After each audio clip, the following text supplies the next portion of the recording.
Hello, I'm Matthew Way and this is Youth of Today. Each week we'll be looking at different topics that affect young people. This week we'll be looking into violence in the gaming industry and the possible repercussions it has on our future generations.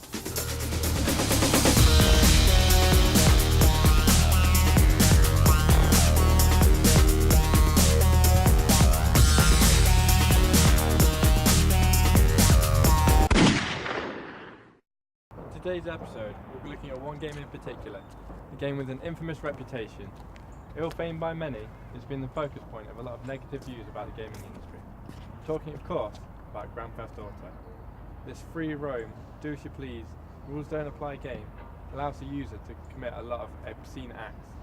It promotes drug use, violence, and sexual exploits. But as it's performed in a virtual world and not the real world, do these things really matter?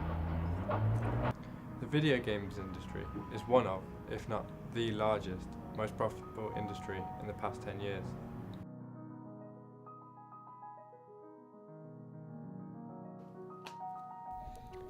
The video games industry is worth a whopping $66 billion, and by 2016 it is estimated that that figure will raise to $86 billion.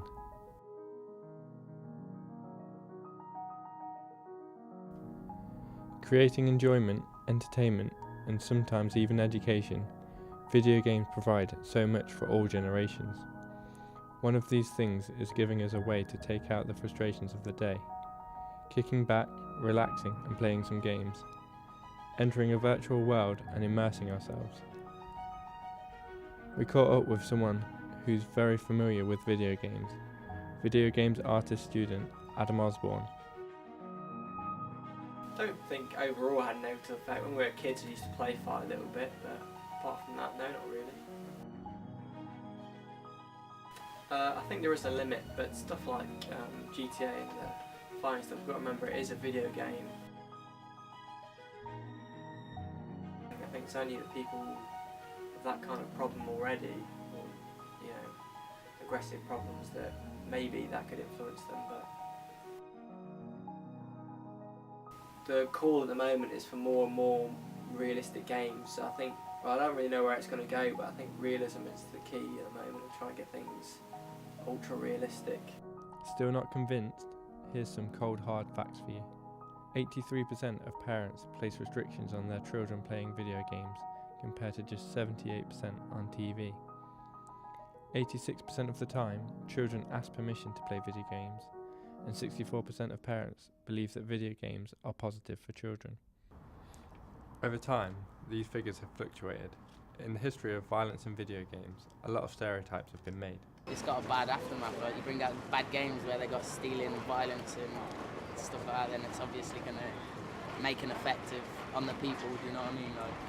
Video games are often seen as a contributing factor to violent murders, such as in 2004, the murder of 14-year-old Stephen Pekira. Through research, it was found the victim's parents blamed the game Manhunt, in which the press capitalised on. Despite their son playing this game, although it was later found that Warren didn't own the game. The motivation was later revealed to be an unsettled debt which was owed to Warren. This reaction from the press led to Manhunt being taken off many of the UK game stores' shelves. As games become more realistic and more graphic, perhaps there should be more care about who gets to play them. I think our kids grow up, because if you give them kind of baddish kind of morals through games at like a young age, then it will kind of affect how they grow up. The final example is the case of Devon Moore in 2003, where he stole a car, resulting in being taken into custody, then had a turn in personality and took the gun from the police officer to then shoot and kill him, continuing to kill another 2 law enforcement officers on his exit of the station, then stealing a police car for his retreat from the scene. If you've got a family who support you and explain that what is on the screen is fantasy, then that's acceptable. In the court hearing, it was found that Devon had spent hundreds of hours playing the video game Grand Theft Auto Vice City, where actions like the ones Devon took are part of the storyline and action involved. The prosecution said that this game is a murder simulator which trains the user how to become a killer. People are violent, but I don't think people were violent and horrible before gaming. We've all got those family members who condemn games like GTA for their violence, but should we really be listening to them? According to websites like Site Central, which focuses on human psychology, the negative effects of gaming can be built up over time. Dr. Brad Bushman said on their website that investigators found that people playing violent video games for 3 consecutive days showed increases in aggressive behaviour and hostile expectations each day they played. Take the 2011 riots, for example. Starting out as a peaceful protest turned menacingly quickly into a countrywide riot. Up and down the UK, people between the ages of 14 and 36 took part in the lawless acts which saw 3,100 people arrested.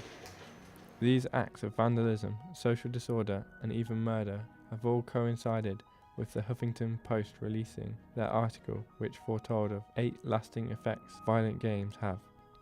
First-hand role in killing, disrespecting women, resolving issues with violence, desensitizing killing, blurring lines between reality and virtual make-believe.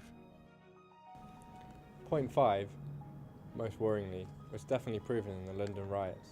Not only were there lots of violent clashes with the police, but 5 people also lost their lives. Some of them just shopkeepers, simply just trying to defend their own shops. Here we have Mrs. Fladbury, a teacher in an area of Birmingham that regularly sees younger generations conflicting with police and others. We asked her if she thought the glorification of crime and violence as seen in Grand Theft Auto 5 affected people that she may even teach.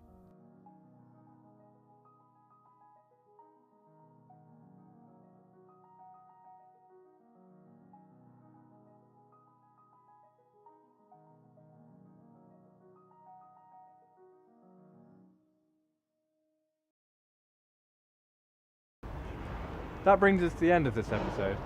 Hopefully we've brought to light some of the main issues surrounding this subject, including the case of Stefan Piquera, where a game was accused of being the motive behind his murder. We also brought you the views of the general public, and if you'd like to join them in the debate, you can tweet us using the hashtag YouthOfToday. Join me next week where we'll be looking at the effects of music and the possible repercussions that has on our future generations.